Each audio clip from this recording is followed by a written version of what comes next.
Muy buenas noches, sean todas y todos bienvenidos a una más de estas entrevistas que venimos realizando a través de nuestra plataforma El Faro. Como ustedes bien saben, mi nombre es Héctor Solano. Nos encontramos martes 21 de julio, son las 7 de la noche. Y esta entrevista, como ha sido la tónica de las veces anteriores, es una entrevista pregrabada que estará siendo publicada el próximo domingo, día en el que justo ustedes nos van a estar observando. Hoy día me acompaña un invitado muy especial, a quien de antemano le agradecemos por su disposición, por su tiempo. Hablamos del ministro de Hacienda, don Elian Villegas. Don Elian, muchísimas gracias por acompañarnos. Mucho gusto, Héctor. Estamos a la orden. Igualmente, don Elian, para empezar, bueno, todos escuchamos el mensaje del otro día del presidente Carlos Alvarado, que desgraciadamente sentimos se fue mucho en el morbo acerca de si el audio se filtró, si lo filtraron y como que se perdió de vista el contenido, digamos, del audio. Ahí el presidente señaló varias cosas importantes. Una de ellas, que a nosotros nos ocupa y nos preocupa mucho, es el tema de la negociación con el Fondo Monetario Internacional, que es una negociación que está planteada para las próximas semanas.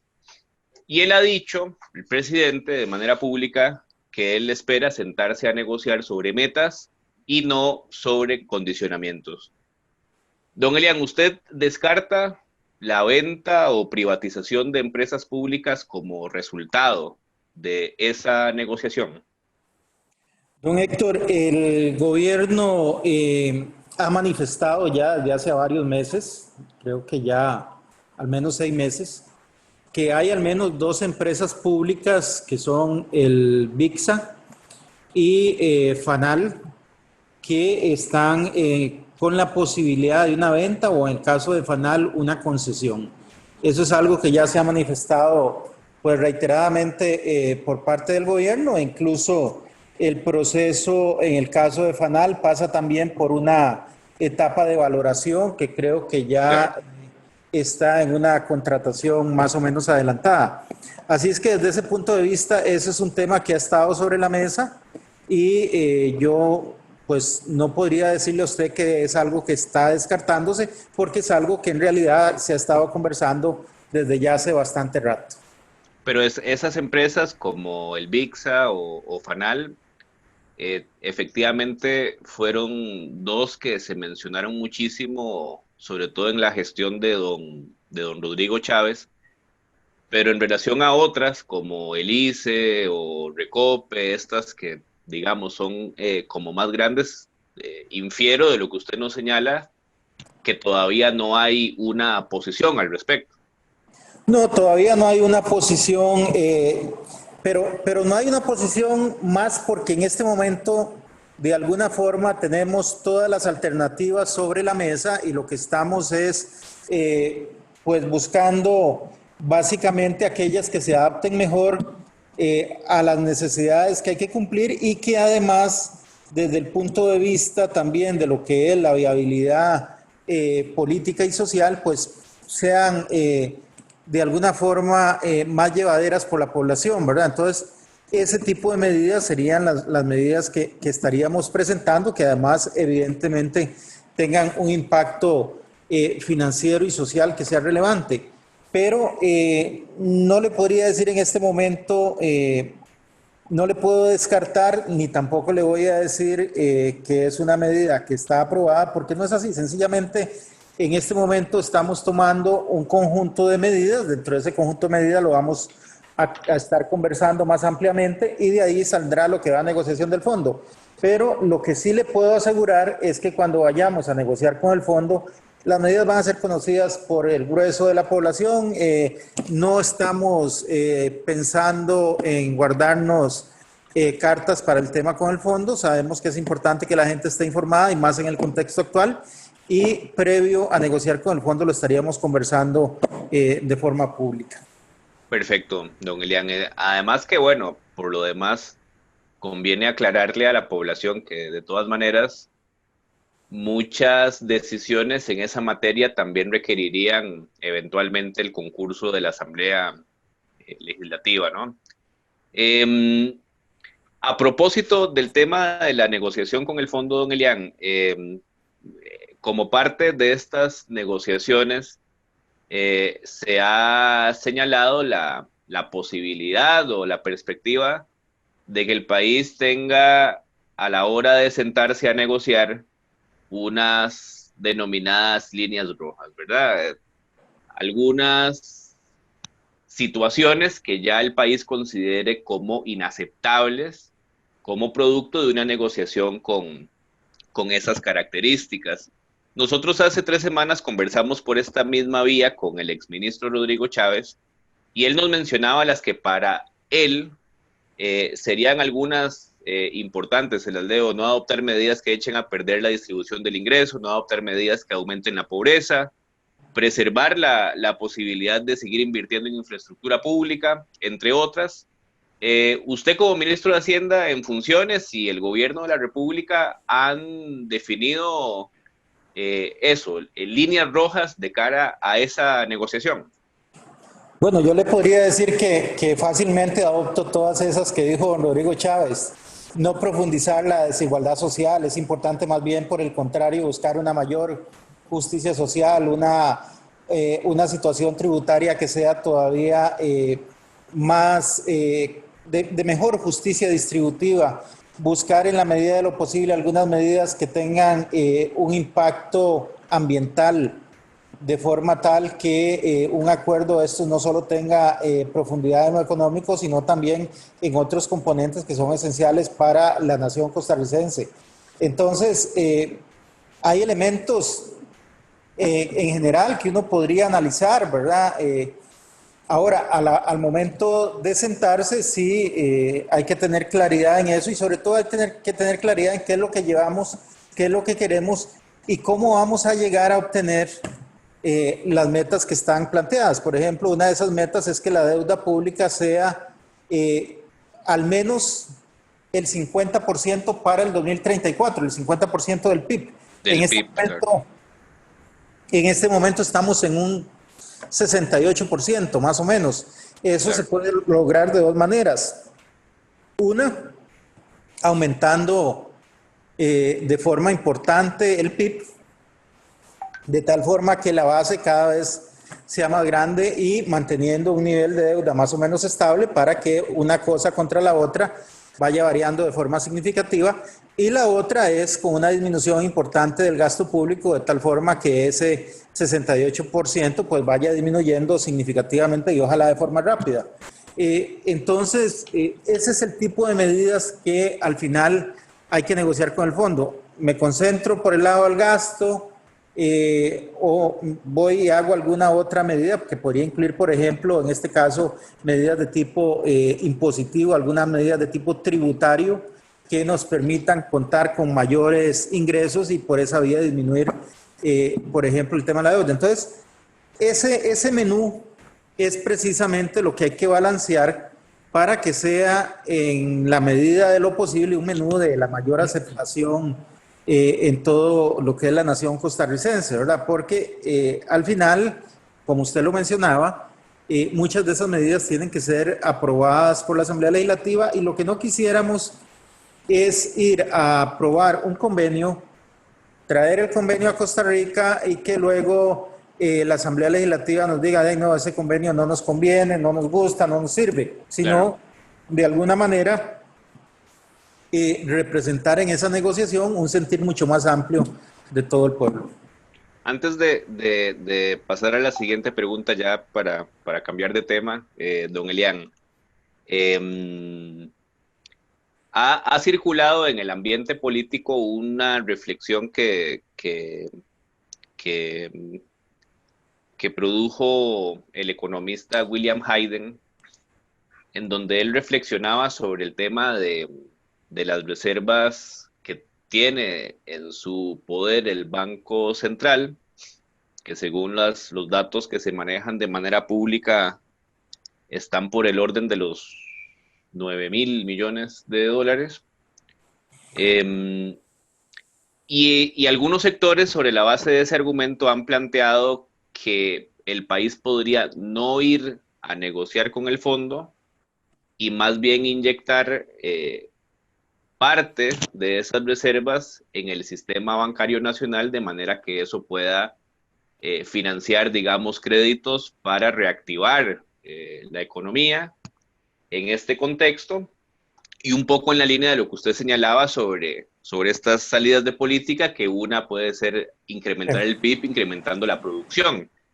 En este punto, y a sabiendas de lo delicado que es todo esto de lo que estamos conversando, la negociación con el Fondo Monetario Internacional es considerada desde el gobierno como algo inexorable, o eventualmente eso podría cambiar y se podría recurrir a otros instrumentos de política pública.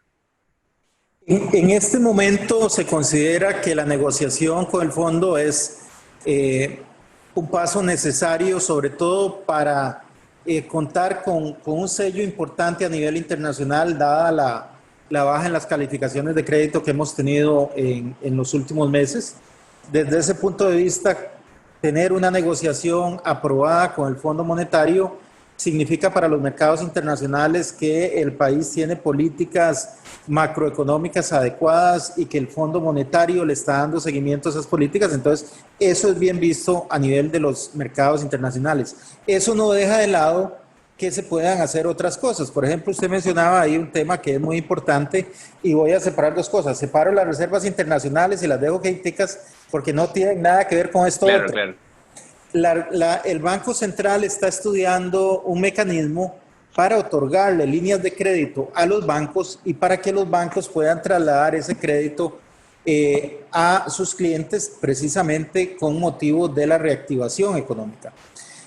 Ahora, eso no se hace contra las reservas internacionales porque las reservas no se pueden utilizar para ese tipo de cosas, pero sí es una actividad que el banco pretende realizar, que la ha estado estudiando y que podría ayudar mucho en este proceso porque le inyectaría unas cantidades importantes de liquidez a los distintos bancos del sistema bancario nacional. Esa decisión es una decisión que el Banco Central toma en el contexto de su autonomía, o es una decisión que eventualmente el Poder Ejecutivo podría tomar en el sentido de ejecutar una orden sobre el Banco Central. No, el Banco Central es autónomo y no puede el Poder Ejecutivo darle una orden de ese tipo. Esa sería una decisión que tomaría la Junta Directiva del Banco Central. Por eso le digo que está en análisis en este momento. Todavía no es una decisión que esté debidamente acordada, pero podría llegar a acordarse en el transcurso de los próximos días.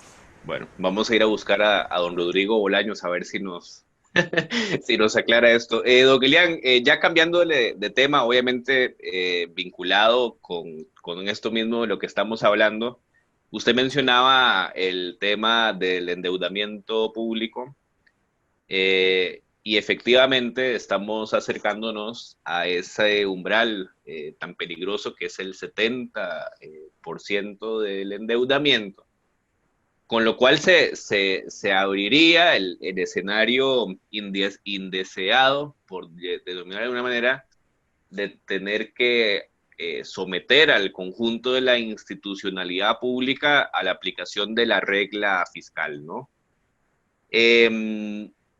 Yo le pregunto, ¿usted en ese punto tiene o va a tener una postura inflexible de aplicación de la regla fiscal en el caso de que fuese necesaria? ¿O sería usted de una tesis más negociadora o más de diálogo con las instituciones públicas para de alguna manera suavizar ese criterio que está establecido a nivel legal como producto de la reforma fiscal de hace 2 años? El gran problema de la flexibilidad es que nos va a perpetuar de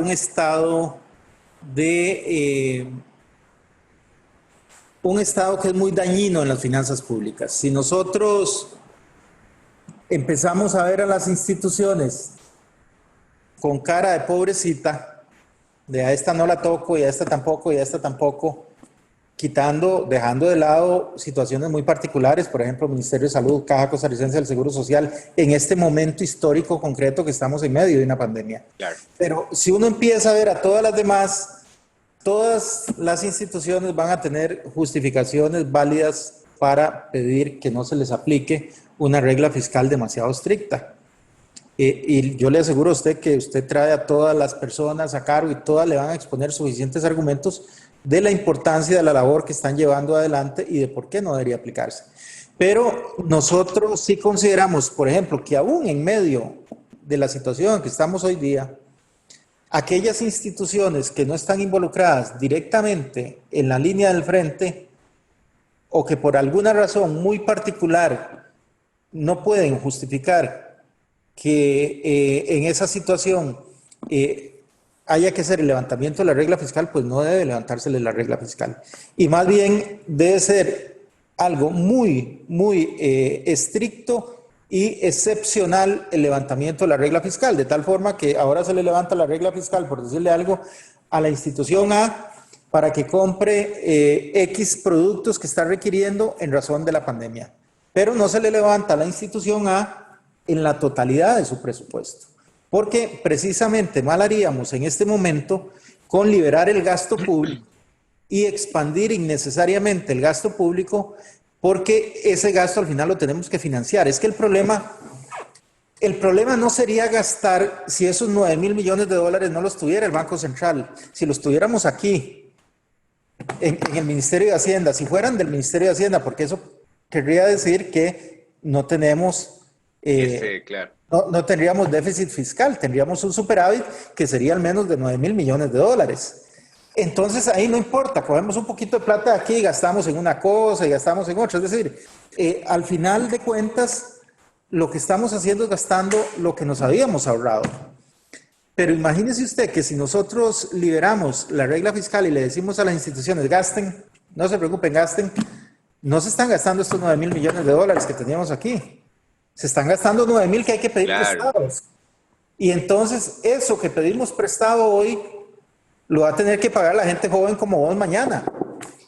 Ya a mí no me va a tocar, pero a ustedes sí les va a tocar. Y entonces esa parte es la complicada, que los jóvenes les va a tocar que asumir esa deuda que hoy es del 68%. Es decir, para que tengamos claridad en esto, todo lo que produce el país hoy, y ahí les digo todo, educación, turismo, espectáculos públicos, piñas, bananos, carreteras, todo lo que producimos hoy,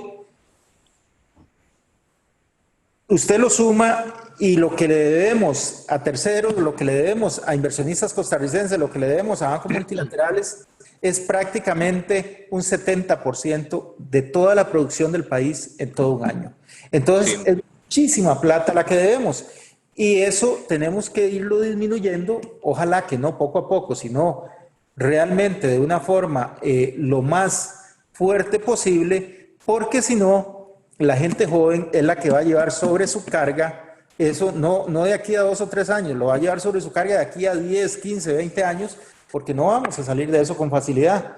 ¿Por qué? Porque si seguimos endeudándonos, tenemos que seguir pagando interés sobre la deuda e interés sobre interés, y ahí va para arriba, para arriba y para arriba. Eso hay que desinflarlo. Por eso nosotros le estamos apostando muy fuerte al recorte del gasto público. Por eso ustedes han visto estos días en la Asamblea Legislativa un tema de un recorte, que es un recorte importante. Por eso también estamos apostándole a que vamos a trabajar fuertemente el presupuesto ordinario, precisamente para ahí expresar un poquito la situación actual de pandemia en que estamos. Y finalmente, por eso hemos estado trabajando muy fuerte en reducir la tasa de interés que estamos pagando por los bonos. Todo eso en conjunto lo que nos permite al final es que el gasto podamos bajarlo un poquito. Si lo vamos bajando, entonces vamos alivianando la carga para los que vienen detrás, bueno, también para nosotros, porque en este momento Todavía nos quedan algunos años, pero entonces eso lo que quiere decir es que en Sí, 4 o 5 años la carga va a ser menor. Si no lo hacemos ahora, en 4 o 5 años esa carga puede ser muy alta. sí. Ahí yo, escuchándolo, don Elian, y de paso aprovecho para agradecerle por este espacio que creo que para los que nos están viendo en vivo el día domingo a través del Facebook Live, eh, está siendo muy aleccionador esta conversación que estamos teniendo con usted. Así que bueno, de paso agradecerle por la oportunidad. Ahí mientras yo lo escuchaba, pensaba esto que decíamos hace un rato sobre la posibilidad de que el Banco Central pueda liberar estos recursos para financiar líneas de crédito del sistema bancario nacional y demás.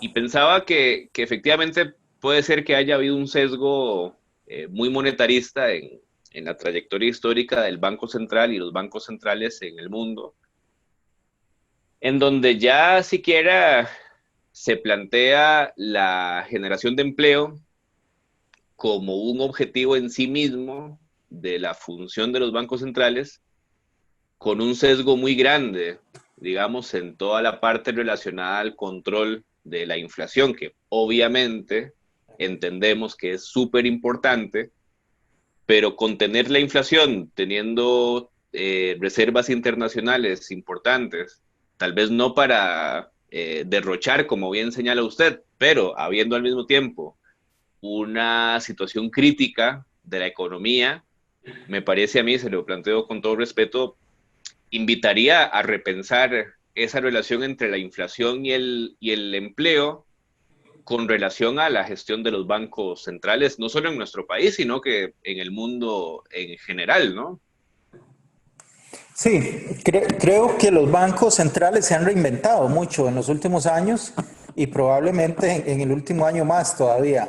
Y nuestro Banco Central creo que también cuando vemos un tema como estas líneas de crédito, realmente el simple hecho de que lo esté pensando y de que pueda llegar a ejecutarlo ya nos dice muchísimo sobre el cambio que se está dando en el Banco Central.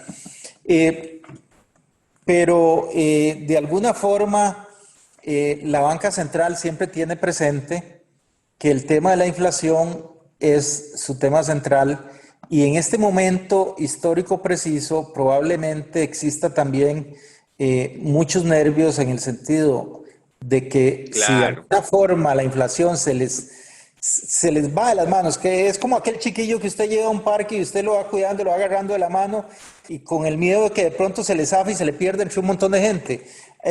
Más o menos esa es la impresión que me da a mí que deben tener los banqueros centrales respecto a la inflación, ¿verdad? De que no sea que se les vaya a ir de las manos y cuando vuelven a ver no saben dónde está, nada más que la diferencia es que aquí sí la va a ver porque va a estar por las nubes. Y ese es el gran miedo que tienen los banqueros centrales y probablemente es por lo que se vuelven tal vez un poquito más conservadores que las personas que trabajan en el resto del sector financiero o en el resto de la economía. sí. Definitivamente habrá que entrevistar a don Rodrigo para conversar esos temas. Cambiando de tema, don Elian, bueno, usted mejor que yo y que cualquier persona, creo, en este país maneja al dedillo y tiene que lidiar con el tema de la evasión y la ilusión fiscal que, si bien en el gobierno anterior de don Luis Guillermo Solís se lograron aprobar algunas cosas muy importantes, en su momento la comisión legislativa que estudió los famosos Panama Papers dejó una serie de proyectos de ley y recomendaciones de política en relación a esa materia.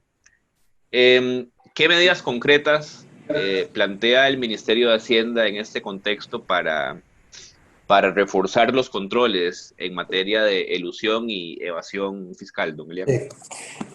Uno de los grandes problemas que tenemos en el Ministerio de Hacienda, y eso lo va a entender perfectamente el público de Faro, es el tema de los sistemas. Nosotros tenemos acá sistemas que tienen más de 20 años, que en algunos casos son sistemas que no se hablan entre sí Y entonces, por ejemplo, se da una situación donde nos entra una importación por una aduana y ese sistema no se habla con el sistema de tributación por donde va a ingresar el monto correspondiente a la venta al detalle, por decirle algo. Entonces no podemos pegar una cosa que entró al por mayor con la forma en que fue vendida al detalle. Por decirle un ejemplo así sencillo. Por eso estamos en este momento con un crédito en la Asamblea Legislativa por 150 millones de dólares. Ese crédito lo que busca es generar un proyecto que se llama Hacienda Digital.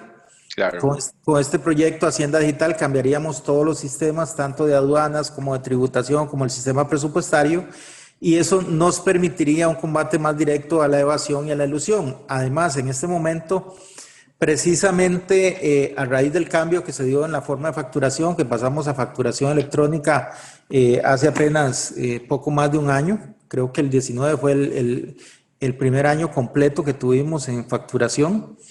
Entonces lo que estamos haciendo es trabajando un poco con el tema de la facturación electrónica para empezar a generar algún tipo de controles que nos vengan a funcionar mucho mejor.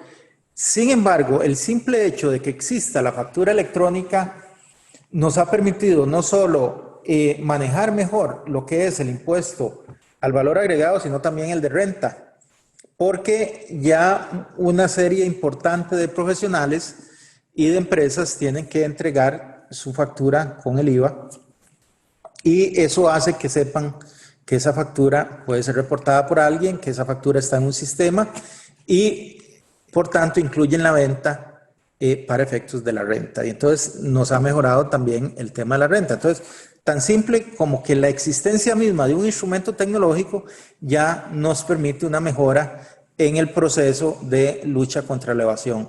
Pero son temas con los cuales todavía queremos trabajar de mejor forma, y eso creemos que lo podemos hacer una vez que contemos con el desarrollo de Hacienda Digital.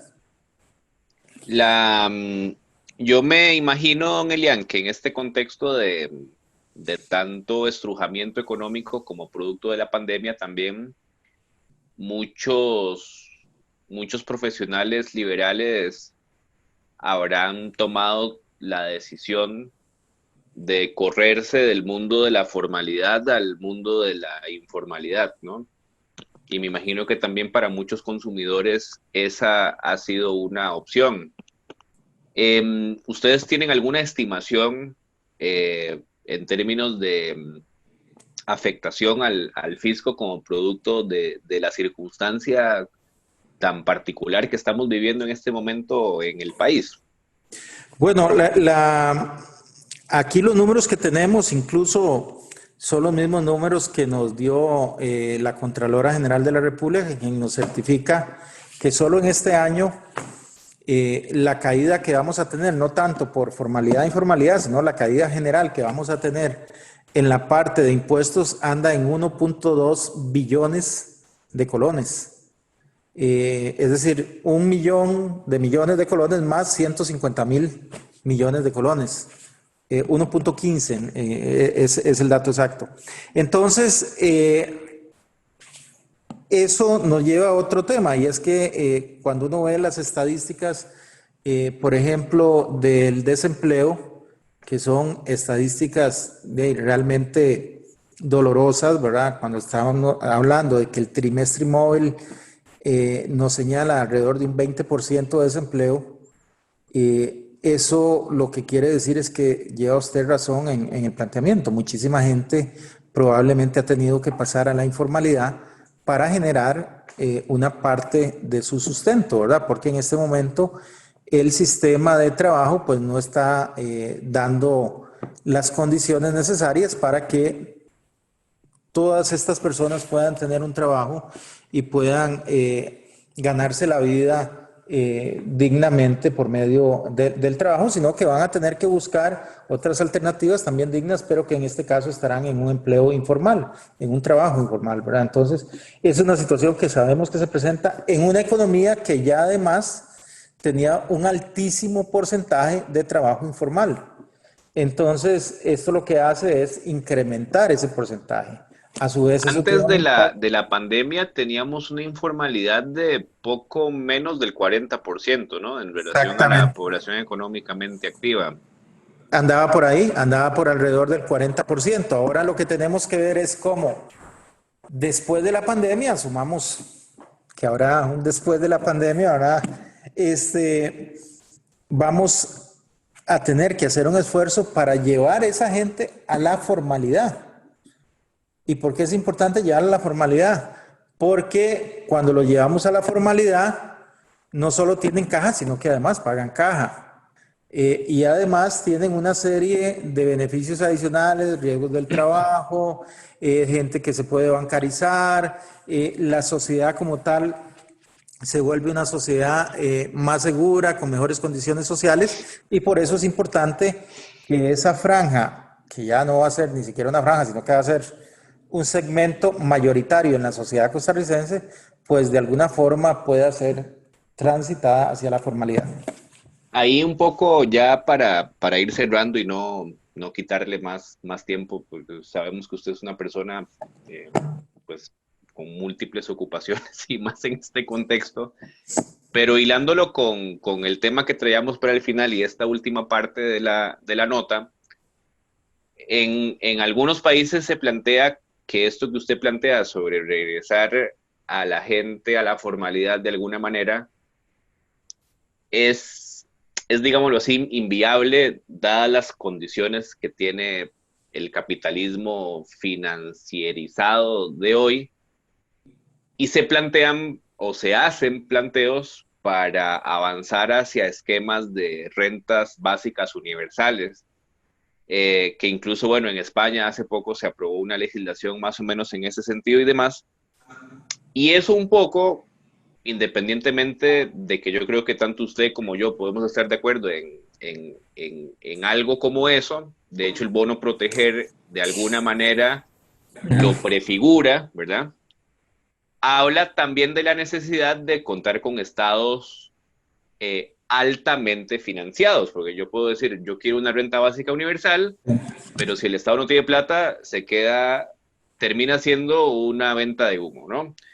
En ese sentido, en estos últimos 2 meses se han presentado en la corriente legislativa dos proyectos de ley, el 21883 del diputado José María Villalta y el 22034 de la diputada Paola Vega, que con variantes entre sí, en términos generales plantean la necesidad de financiar, en la necesidad de imponer un impuesto o una contribución excepcional y solidaria a la riqueza, ¿verdad?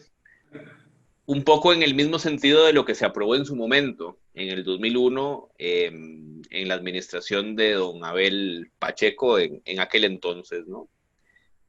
Y justamente el día de hoy, o el día de ayer, si más no me equivoco, los denominados garantes éticos del presidente de la República le mandaron una carta un poco en el mismo sentido, un poco, asumo yo, aprovechando el contenido del mensaje que el presidente hizo circular el pasado domingo, ¿no?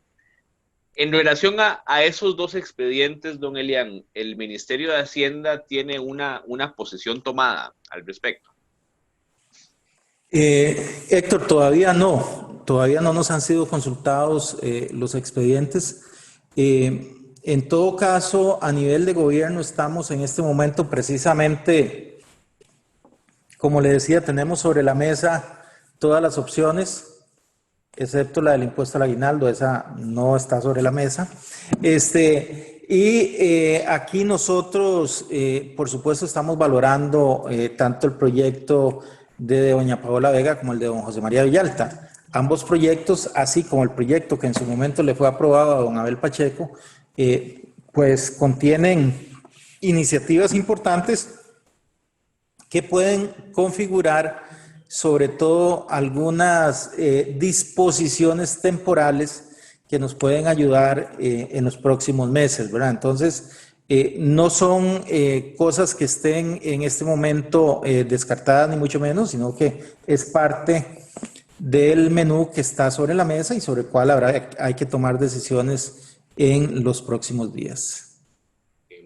Pero digamos, hasta ahora no han sido integrados, digamos, en los paquetes de las negociaciones entre el ministro de la presidencia, los jefes, todavía no se No, encuentran, es que digamos. todavía no están, no estamos tomando en este momento una decisión sobre eso. Sí lo estamos, sí las hemos visto, ambas las hemos visto, e incluso son propuestas que estamos revisándolas en este momento en cuanto al alcance económico que eventualmente podrían generar, en cuanto a la complejidad política que podrían tener una u otra, incluso ver posibles variantes que se pueden trabajar de distinto tipo de iniciativas de estas. Todo eso lo estamos viendo, nada de esto está fuera de menú, pero son proyectos en los que concretamente al día de hoy no hemos tomado una decisión respecto a cuál es el camino exacto por el que vamos a seguir. Son proyectos... Sí, adelante. No, dígame, termine. No, que son proyectos en general complejos, pero hemos tomado muchas decisiones complejas, así es que ese no es el problema. El único tema es que en este momento todavía están bajo análisis. ¿Y alguna fecha más o menos que podamos esperar de posicionamiento, digamos, de parte del ministerio? Yo creo que estos son temas que se estarán decidiendo en cuestión de semanas porque hay en este momento pues la necesidad de tomar decisiones sobre esto, sobre todo de cara incluso a las posibles negociaciones con el Fondo Monetario Internacional. Así es que aquí estamos hablando de cuestión de semanas para tomar decisiones sobre todos estos temas y ya clarificar un poco más lo que tenemos sobre la mesa, ya no tener tantas cosas, dejar 4, 5, 6 cositas que sean mucho más puntuales y con las cuales se empezaría a trabajar ya mucho más fuertemente. Pero digamos, el posicionamiento del Ejecutivo o de la Hacienda frente a esos expedientes no quedaría a resolución posterior a la consecución del acuerdo con el fondo, o son procesos que a su criterio son... No, estos temas, por eso le digo, son temas que hay que discutir en cuestión de semanas, probablemente mucho antes de sentarnos a conversar con el fondo, pero sí son temas para los que todavía es necesario un poco más de estudio, un poco más de data y a partir de ahí poder tomar una decisión también a la luz de cuánto esfuerzo hay que realizar para aprobar esta medida y cuánto me va a dar esta medida, porque si el esfuerzo es muy grande y la recompensa es muy pequeña, eso es un desincentivo desde el punto de vista de la política pública. Hay que obtener una recompensa que sea importante para un esfuerzo de un tamaño importante, que haya correlación entre una cosa y otra. Entonces, eso también es parte de la valoración que habrá que hacer. Bueno, don Elian, muchísimas gracias. La verdad que ha sido un placer tener esta conversación con usted. ¿Algún mensaje que usted quiera darle a todos el auditorio que nos sigue aquí a través del Faro? Sí, yo quisiera decirle a todo el auditorio de Faro que estamos en una situación compleja. Es una situación que nos convoca a todos como parte de una nación donde tenemos que dejar de lado las poses individualistas, de grupo, incluso partidarias de algún modo. Aquí casi que hay que ver esto como aquellas situaciones donde todos nos poníamos a apoyar a la selección nacional, ¿verdad? Aquí somos un solo país, una sola camiseta y un solo futuro.